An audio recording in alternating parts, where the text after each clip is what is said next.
Hello everyone. So today we will discuss about the topic employee retention.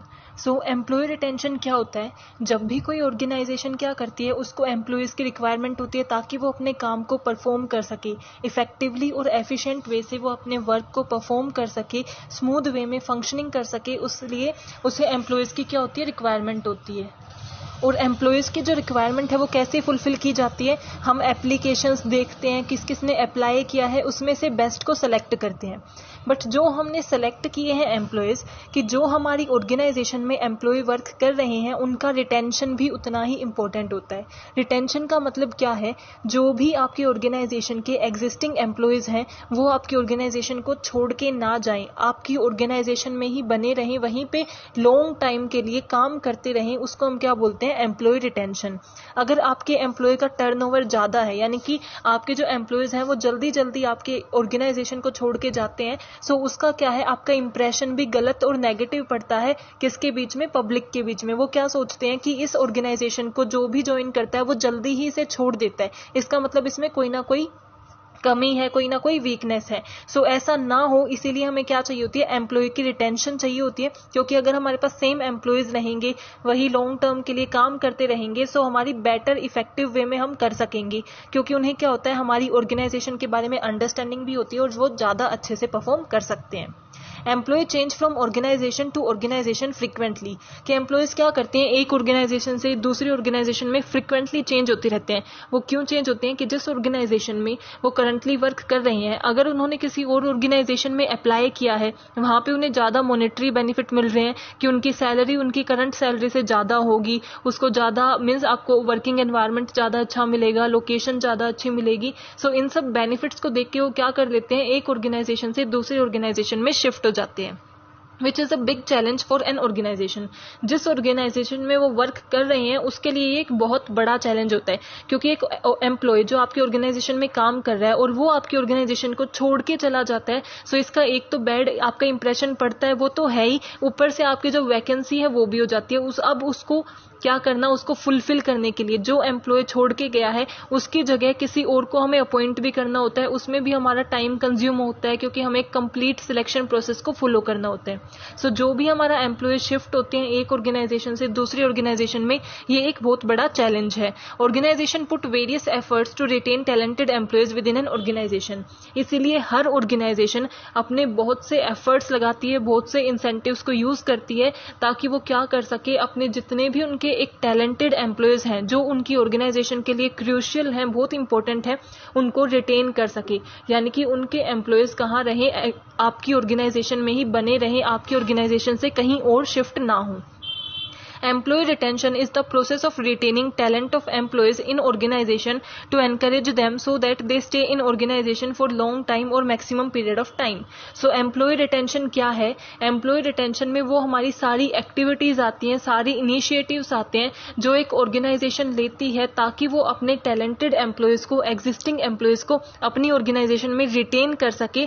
कितने time के लिए? ज़्यादा से ज़्यादा पीरियड के लिए, लॉन्ग टाइम पीरियड के लिए, कि जब तक ये पर्सन काम करना चाहता है तब तक ये हमारी ही ऑर्गेनाइजेशन में काम करे, उन्हें रिटेन करके रखना। It is a work of human resource department. और एम्प्लॉय रिटेंशन पे कौन सा डिपार्टमेंट वर्क करता है? हमारा HR department, human resource department work करता है। It is the obligation of business to maintain a working environment to retain employees so that they do not leave organization and stay satisfied.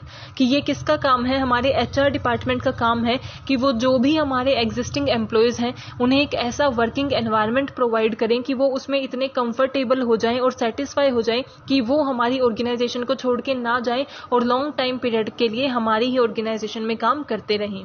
As when another organization offer good remuneration, so there is always a chance of movement of employees from existing organization to new organization.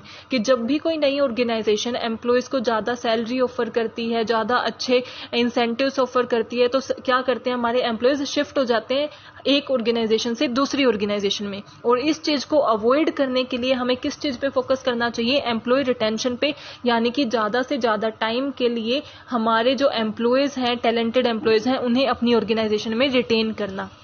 Y employees leave organisation, कि employ organisation को क्यों leave करते हैं, क्यों छोड़ के जाते हैं, दूसरी ऑर्गेनाइजेशन में क्यों शिफ्ट होते हैं, उसके पीछे क्या रीजंस हो सकते हैं। फर्स्ट इज जॉब इनसिक्योरिटी, कि जिस ऑर्गेनाइजेशन में वो वर्क कर रहे हैं वो उन्हें सिक्योरिटी प्रोवाइड नहीं करा रही। सिक्योरिटी का मतलब क्या होता है कि आपने एक ऑर्गेनाइजेशन में जॉब करना स्टार्ट कर दिया, लेकिन वो आपको क्या बोलते हैं कि जैसे ही हमें आपसे थोड़ा बेटर, आपसे थोड़ा नॉलेजेबल इंसान मिलेगा, कोई भी पर्सन मिलेगा, कैंडिडेट आएगा, सो हम आपको रिप्लेस कर देंगे उसके साथ, यानी कि उसे अपॉइंट कर देंगे और आपको जॉब छोड़ के जानी पड़ेगी। सो उसमें क्या होती है, उन्हें इनसिक्योरिटी होती है कि इन्हें कोई नया मिला तो ये तभी मुझे छोड़ देंगे, इसलिए हमेशा एक एम्प्लॉय उस जॉब को देखता है जिसमें उन्हें जॉब सिक्योरिटी मिलती है।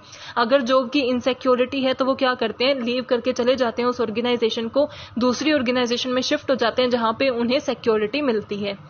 Second is unable to cope with the job, ऐसे एम्प्लॉयज जिनको जो जॉब दे रखी है, यानी कि जिस काम के लिए उन्हें रखा हुआ है वो उसे अच्छे से कर नहीं पाते, उसमें जो वर्किंग करने के लिए उन्हें डिफिकल्टीज और हर्डल फेस करनी पड़ती हैं। सो वो ऐसा लगातार कॉन्टिन्यूटली वो क्या करना पड़ता है, उन्हें वो हर्डल्स को फेस करना पड़ता है, बैटल्स होते हैं। सो उस वजह से वो क्या सोचते हैं कि अगर हम इस जॉब के साथ कोप नहीं कर पा रहे, डील नहीं कर पा रहे, सो हमें किसी और ऑर्गेनाइजेशन में चला जाना चाहिए, वहां पे कोई और जॉब ले लेनी चाहिए। सो जब वो अपनी जॉब के साथ अच्छे से कंफर्टेबली वर्क नहीं कर पाते तब भी वो ऑर्गेनाइजेशन को छोड़ के चले जाते हैं। Then low salary, low salary क्या होता है कि उनको रेम्यूनरेशन उतनी नहीं मिलती जितनी उनकी मींस डिमांड है या जितनी उनकी नीड है। सो अगर उनकी सैलरी बहुत कम है और दूसरी ऑर्गेनाइजेशन उन्हें ज्यादा अच्छी सैलरी ऑफर करती है तो वो उस ऑर्गेनाइजेशन को छोड़ के दूसरी ऑर्गेनाइजेशन में शिफ्ट हो जाते हैं। देन बुलिंग, यानी कि जिस ऑर्गेनाइजेशन में आप काम करते हो वहां पे जो आपके को वर्कर्स हैं, सुपीरियर्स हैं, मैनेजमेंट है, अगर वो आपको बुली करते हैं, स्लेज करते हैं, यानी कि अगर आपसे कोई गलती हो जाती है तो आपको मीन्स ऐसे फील कराया जाता है, आपको डिफेम किया जाता है, तो वहां पे आपको जब कोई बुली करता है तो आपके लिए वो एनवायरनमेंट अच्छा नहीं होता और आप क्या फील करते हो, उसको ऑर्गेनाइजेशन को छोड़ना चाहते हो। Then next is lack of commitment toward organisation, यानी कि जो भी एम्प्लॉय वर्क कर रहा है उस ऑर्गेनाइजेशन में उसका ऑर्गेनाइजेशन के टुवर्ड कोई कमिटमेंट नहीं है, यानी कि वो इतने एथिकली अपने वर्क को फॉलो नहीं कर रहा, बस वो मीन्स अपने कंप्लीट इंटरेस्ट के साथ वो काम नहीं कर रहा है, बस उसे पैसे चाहिए, उसको कुछ अर्निंग करनी है इसीलिए काम कर रहा है। वो जो उसकी ऑर्गेनाइजेशन है उसके टुवर्ड्स उसके ट्रस्ट नहीं है, ट्रू फीलिंग्स नहीं है। सो अगर उसकी कमिटमेंट नहीं है तो वो क्या करता है, उस ऑर्गेनाइजेशन को छोड़ के चला जाता है। Lack of growth and motivation, जिस ऑर्गेनाइजेशन में आप काम करते हो आप हमेशा सोचते हो कि वर्किंग के साथ साथ आपकी ग्रोथ भी होगी, आपका और डेवलपमेंट होगा। सो अगर आपकी ऑर्गेनाइजेशन आपको सही ग्रोथ और मोटिवेशन प्रोवाइड नहीं करा रही सो आप दूसरी ऑर्गेनाइजेशन में शिफ्ट हो जाते हैं। Then poor employ management relationship, यानी कि जब भी आप एक ऑर्गेनाइजेशन में वर्क करते हो तो वहां पे एम्प्लॉयज जो होते हैं उनके मैनेजमेंट भी होती है। सो आपको अपने को वर्कर के साथ, सुपीरियर के साथ एक अच्छी रिलेशनशिप जहां होती है वहां पे आप क्या कर सकते हो, इजीली एग्जिस्ट कर सकते हो, आपका जो सिचुएशन है, एनवायरनमेंट है, वो फैमिलियर हो जाता है। बट अगर एम्प्लॉय और मैनेजमेंट रिलेशनशिप अच्छी नहीं है और उनमें कन्फ्लिक्ट्स हैं तो उस टाइम पे वहां पे वर्किंग करने के लिए आपको सर्वाइव करना जो होता है वो मुश्किल हो जाता है, इसीलिए आप दूसरी ऑर्गेनाइजेशन में शिफ्ट हो जाते हैं। बैड वर्किंग कंडीशन, कि जहां पे आप काम करते हो वहां की वर्किंग कंडीशन अच्छी नहीं है, कि अगर वहां का वेदर बहुत ज्यादा मीन्स आपको बहुत गर्मी है, वहां पे एसी की या फिर फैन का कोई प्रोवाइड नहीं किया जा रहा, जो आपके फर्नीचर है वो अच्छा नहीं है, जो एरिया है वो इतना क्लीन नहीं है। सो आपको जैसी वर्किंग कंडीशन चाहिए वैसी सही एक सूटेबल वर्किंग कंडीशन अगर प्रोवाइड नहीं की जा रही तो आप उस ऑर्गेनाइजेशन को लीव कर देते हैं। Then conflict at work place, की अगर आपके कन्फ्लिक्ट चल रहे हैं, किसी के साथ आपका स्पैट होती है, किसी के साथ आपकी कहासुनी हो जाती है या फिर वहां पे कन्फ्लिक्ट चलते रहते हैं, कंसिस्टेंटली आपके कन्फ्लिक्ट होते रहते हैं, सो आप क्या सोचते हो कि आप इस ऑर्गेनाइजेशन को छोड़ के दूसरी ऑर्गेनाइजेशन में चले जाओ। सो ये हमारे बेसिक रीजन है कि क्यों एम्प्लॉय एक ऑर्गेनाइजेशन को लीव करते हैं और दूसरी ऑर्गेनाइजेशन में शिफ्ट हो जाते हैं। फैक्टर अफेक्टिंग एम्प्लॉय रिटेंशन, अब ऐसे कौन कौन से फैक्टर्स हैं जो एम्प्लॉय की रिटेंशन को अफेक्ट करते हैं, यानी कि इनके बेस पे हम एम्प्लॉयज को रिटेन कर सकते हैं। These are the factor which affect employ retention in an organisation. First is compensation, यानी कि जो भी वो काम कर रहे हैं उसके लिए जो आप उन्हें कंपेंसेशन प्रोवाइड कर रहे हो वो कैसी है, लाइक वो सेटिस्फाई है अपनी सैलरी से या नहीं है, जो आप उनको इंसेंटिव परक्विसाइड्स प्रोवाइड कर रहे हो क्या वो उनसे सेटिस्फाई है या नहीं। सो अगर आप एक अच्छी कंपेंसेशन प्रोवाइड करते हो तो आपके जो एम्प्लॉयज हैं वो वहीं पर बने रहते हैं, आपकी ऑर्गेनाइजेशन में बने रहते हैं। सो कंपेंसेशन एक one of the most important factor है, ये एक मॉनेटरी फैक्टर है but one of the most important factor है जो एम्प्लॉय की रिटेंशन को अफेक्ट करता है। सेकंड इज वर्क रिलेशनशिप, कि आपके एम्प्लॉयर की रिटेंशन ऑब्वियसली वर्क रिलेशनशिप से अफेक्ट होगी, क्योंकि अगर आपकी रिलेशनशिप अच्छी है आपके कोवर्कर्स के साथ, सुपीरियर के साथ, सबऑर्डिनेट्स के साथ, तो आप उस ऑर्गेनाइजेशन को नहीं छोड़ते हो या फिर आप उससे इमोशनली कनेक्ट हो जाते हो। लेकिन अगर आपकी रिलेशनशिप पुअर है, अच्छी नहीं है, सो आप उसको रिटेन नहीं कर पाते।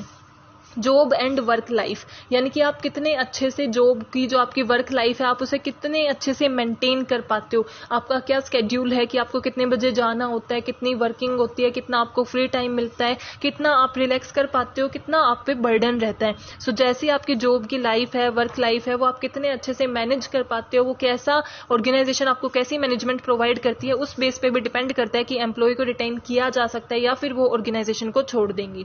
Then job design, job design means कि आपको जो जॉब प्रोवाइड की गई है उसमें आपको क्या रिस्पॉन्सिबिलिटी परफॉर्म करनी है, आपके क्या रोल्स हैं, कितनी अकाउंटेबिलिटी है। सो जॉब आपकी किस तरीके से डिजाइन की गई है, अगर आपका एक इफेक्टिव जॉब डिजाइन होता है तो एम्प्लॉय को रिटेन किया जा सकता है। लेकिन अगर आपने जॉब को अच्छे से डिजाइन नहीं किया, उसे ये पता ही नहीं है जो हमारा एम्प्लॉय है कि एक्चुअल में उसे वर्क करना क्या है, उसका मेन ऑब्जेक्टिव क्या है, सो वहां पे ऑर्गेनाइजेशन को वो लीव करने के चांसेस ज्यादा बन जाते हैं। ऑर्गेनाइजेशनल एनवायरनमेंट, कि ऑर्गेनाइजेशन में कैसा एनवायरनमेंट है, आप उसे कैसा एनवायरनमेंट प्रोवाइड करा रहे हो, फ्रेंडली एनवायरनमेंट है, फैमिलियर एनवायरनमेंट है, या फिर उसे स्ट्रेंज फीलिंग आती है, वियर्ड फीलिंग आप प्रोवाइड करा रहे हो, उसे डीमोटिवेट कर देते हो, बुली करते हो। सो ये सारी चीजें भी अफेक्ट करती हैं एम्प्लॉय के रिटेंशन को। एडवांटेजेस ऑफ रिटेनिंग, अगर हम एम्प्लॉयज को रिटेन कर लेते हैं अपनी ऑर्गेनाइजेशन में, सो उसके लिए हमारे लिए क्या क्या एडवांटेज होंगी हमारी ऑर्गेनाइजेशन के लिए, यानी कि जो हमारे करंट एम्प्लॉयज हैं वो अगर हमारे फॉर फ्यूचर एम्प्लॉयज रहते हैं तो हमारी क्या एडवांटेजेस होंगी। फर्स्ट इज कॉस्ट इफेक्टिवनेस, कि अगर हमारे एम्प्लॉयज हमारी ऑर्गेनाइजेशन को छोड़ के नहीं जाते तो वो कॉस्ट इफेक्टिवनेस तो ऑब्वियसली प्रोवाइड करती है, क्योंकि आपके अगर एम्प्लॉयज छोड़ के नहीं जाएंगे तो वैकेंसीज कम होंगी, सो आपको ट्रेनिंग ज्यादा प्रोवाइड नहीं करनी पड़ेगी, सिलेक्शन प्रोसेस पे ज्यादा एफर्ट और कॉस्ट नहीं लगानी पड़ेगी। Then maintaining performance and productivity, क्योंकि वो आपकी ऑर्गेनाइजेशन में वर्क कर रहे हैं तो वो आपकी ऑर्गेनाइजेशन को ज्यादा अच्छे से अंडरस्टैंड करते हैं, ज्यादा उसके साथ कंफर्टेबल हैं, उन्हें पता है कि क्या रूल्स हैं, क्या पॉलिसी हैं, क्या स्ट्रेटजीज हैं, कौन कौन सी प्रोसेस को, प्रोसीजर को हम फॉलो करते हैं।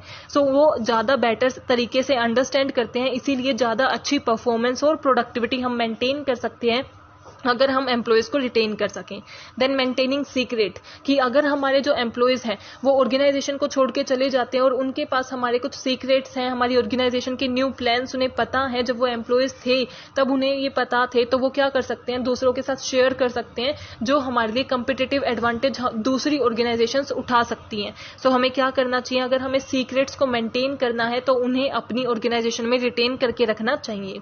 स्किल्ड लेबर फोर्स, कि हमारी जो एम्प्लॉयज हैं वो रिटेन रहते हैं तो वो स्किल्ड भी हो जाते हैं, क्योंकि उनके पास एक्सपीरियंस आ जाता है, उन्होंने इतने साल हमारी ऑर्गेनाइजेशन में वर्क किया है, सो वो स्किल्ड बन जाते हैं। और अगर वो छोड़ के नहीं जाते, इसका मतलब जो भी हमारी वर्क फोर्स है, जो भी लेबर फोर्स है, वो स्किल्ड हो जाती है, एक्सपीरियंस हो जाती है। गुडविल ऑफ द कंपनी, कि ऑब्वियसली जैसे अगर ऑर्गेनाइजेशन में से कुछ एम्प्लॉयज छोड़ के जाते हैं सो वो नेगेटिव इंपैक्ट करती है, और अगर हमारे ऑर्गेनाइजेशन से कोई भी नहीं जाता, एम्प्लॉय रिटेन करके हम रख लेते हैं, हमारा एम्प्लॉय का रिटेंशन रेशियो अच्छा है, सो वो हमारी कंपनी के लिए, ऑर्गेनाइजेशन के लिए गुडविल भी क्रिएट करता है, एक रेप्यूटेशन भी क्रिएट करता है। इंक्रीज मोरल, यानी कि जो हमारे एग्जिस्टिंग एम्प्लॉयज हैं और नए एम्प्लॉय हैं उनको मोटिवेट करता है, उनकी मोरल इंक्रीज करता है कि यहाँ पे जो एम्प्लॉयज हैं वो ज्यादातर रिटेन रहते हैं, इसका मतलब उन्हें सेटिस्फाई रखा जाता है। Then impact on customer services, यानी कि कस्टमर सर्विसेज पे हम जो इम्पैक्ट डालते हैं, अगर हमारे एम्प्लॉय रिटेन रहते हैं तो हमारे क्या होते हैं, एम्प्लॉयज से भी कस्टमर कनेक्ट हो जाते हैं। जो कस्टमर आते हैं कई बार वो क्या सोचते हैं कि ये वाला एम्प्लॉय ज्यादा अच्छा है, उसी से वो अपने सारे काम परफॉर्म कराते हैं। सो अगर कोई एम्प्लॉय हमारी ऑर्गेनाइजेशन को छोड़ के नहीं जाएगा तो हमारे जो कस्टमर हैं वे भी हमसे कनेक्ट रहेंगे और हम कस्टमर को भी रिटेन कर पाएंगे। रीगेन एफिशिएंसी, हम एफिशिएंसी के साथ और इफेक्टिवनेस के साथ वर्क कर सकते हैं, क्योंकि हमारी कॉस्ट और हमारी वर्किंग ज्यादा बेटर हो जाती है, ज्यादा इफेक्टिव हो जाती है और कॉस्ट रिड्यूस हो जाती है। नो नीड ऑफ ट्रेनिंग, की हमें ट्रेनिंग देने की ज्यादा रिक्वायरमेंट नहीं होगी, क्योंकि उन्हें हमारी ऑर्गेनाइजेशन की बेटर अंडरस्टैंडिंग है, वो हमारी ऑर्गेनाइजेशन को ज्यादा अच्छे से तरीके से समझते हैं और वो हमारी ऑर्गेनाइजेशन में बहुत साल से काम भी कर रहे हैं। Existing employees aspiration and expectation are clear, और जो आपके करंट में एम्प्लॉयज हैं उनको आपको पता होता है कि उनकी क्या एक्सपेक्टेशंस हैं, आपने उनकी स्टडी की होती है, इवेल्युएट किया होता है उनकी परफॉर्मेंस को, उनके बेस पे आप उनकी करियर प्लानिंग करते हो। सो उनकी एस्पिरेशन और जो एक्सपेक्टेशंस हैं वो आपको क्लियर होती हैं और आप उसके अकॉर्डिंग वर्क कर सकते हैं। स्ट्रेटेजीज फॉर रिटेंशन की, अगर आप रिटेन करके रखना चाहते हैं तो आपको क्या क्या स्ट्रेटेजीज फॉलो करनी चाहिए। First is honesty and productive feedback, की जो भी आपके ऑर्गेनाइजेशन में एम्प्लॉयज हैं जो वर्क करते हैं उन्होंने जैसा भी काम किया है, अगर अच्छा नहीं किया है तो आप ऑनेस्ट बताएं उन्हें कि क्या कमियां रही हैं, और एक प्रोडक्टिव फीडबैक होना चाहिए कि आपका फीडबैक ऐसा होना चाहिए कि फ्यूचर में वो कैसे इंप्रूव कर सकते हैं ये भी आपको बताना चाहिए। देन इंसेंटिव प्रोग्राम, आपको नए नए इंसेंटिव लेके आने चाहिए उन्हें सेटिस्फाई करने के लिए। मॉनेटरी इंसेंटिव, नॉन मॉनेटरी यानी कि उनकी सैलरी में प्रमोशन कर देना या फिर उन्हें कोई छुट्टी का प्लान देना, एक हॉलीडे पैकेज देना। सो इंसेंटिव आपको यूज करने चाहिए उन्हें सेटिस्फाई करने के लिए। हैंडलिंग कंप्लेंट्स, यानी कि अगर उनकी कोई कंप्लेंट्स होती हैं किसी ऑर्गेनाइजेशन से रिगार्डिंग, को वर्कर से रिगार्डिंग, सो उनकी कंप्लेंट और ग्रीवियंसेस को हैंडल करना एंड सोल्व करना। सो वो आपके ऑर्गेनाइजेशन से सेटिस्फाई रहेंगे एंड रिटेन रहेंगे। अवॉइड अनरियलिस्टिक एक्सपेक्टेशंस, यानी कि जो आप अपने एम्प्लॉयज से एक्सपेक्टेशंस रखते हैं उनमें से अवॉइड कीजिए कि आप अनरियलिस्टिक ना रखें। अनरियलिस्टिक मतलब ऐसी जो फुलफिल हो ही नहीं सकती, आपने कुछ ज्यादा ही एस्पिरेशंस, कुछ ज्यादा ही एक्सपेक्टेशन कर दिया। सो अगर हमारे जो एम्प्लॉयज हैं वो फुल अपना एफर्ट्स डालेंगे तब भी वो अचीव नहीं कर सकते, सो वो उन्हें भी डिमोटिवेट करेगा कि हमने ये अचीव नहीं किया, इवन वो एक्चुअल में हो ही नहीं सकता। सो आपको अनरियलिस्टिक एक्सपेक्टेशंस नहीं डालनी चाहिए। कम्युनिकेशन विद एम्प्लॉयज, उनसे बात करनी चाहिए, कम्युनिकेट करना चाहिए, फैमिलियर फील कराना चाहिए, सो दैट वो हमारी ऑर्गेनाइजेशन में रिटेन रहे एंड सेटिस्फाई रहे। रिकॉग्निशन ऑफ एम्प्लॉयज, रिकॉग्निशन का मतलब क्या है कि उनको अगर उन्होंने कुछ अचीव किया है तो उन्हें रिकॉग्नाइज किया जाए, अवार्ड दिया जाए, उनकी प्रेज की जाए जो उन्हें सेटिस्फेक्शन इंक्रीज करती है। हेल्प इन करियर डेवलपमेंट, की वो अपने करियर को, फ्यूचर को ज्यादा सिक्योर कर सकें, डेवलप कर सकें, उसके लिए भी आपको वर्क करना चाहिए, उनको ऐसा प्रोवाइड कराना चाहिए कि ऑर्गेनाइजेशन भी आपके करियर और फ्यूचर के बारे में सोचती है। हायर दी बेस्ट, अगर आप पहले ही अच्छा सिलेक्शन करेंगे, सो आपके जो ऑर्गेनाइजेशन में जो एम्प्लॉयज हैं वो अगर आपने अच्छे तरीके से इफेक्टिव वे से सिलेक्ट किए हैं तो वो भी आपके ऑर्गेनाइजेशन में इफेक्टिवली ही वर्क करेंगे क्योंकि आपका सिलेक्शन अच्छा है और वो आपके लिए रिटेन रहेंगे। Healthy working environment, working environment हमेशा अफेक्ट करता है एक एम्प्लॉय को क्योंकि उन्हें काम एनवायरनमेंट में ही करना होता है। सो उनकी सराउंडिंग, उनका एनवायरनमेंट अगर हम अच्छा प्रोवाइड करते हैं सो वो हमारी उसमें रिटेन रहते हैं। So these are the strategies. I hope you are clear with this topic. If you have any doubt, please mention in comment section. Thank you. Keep supporting.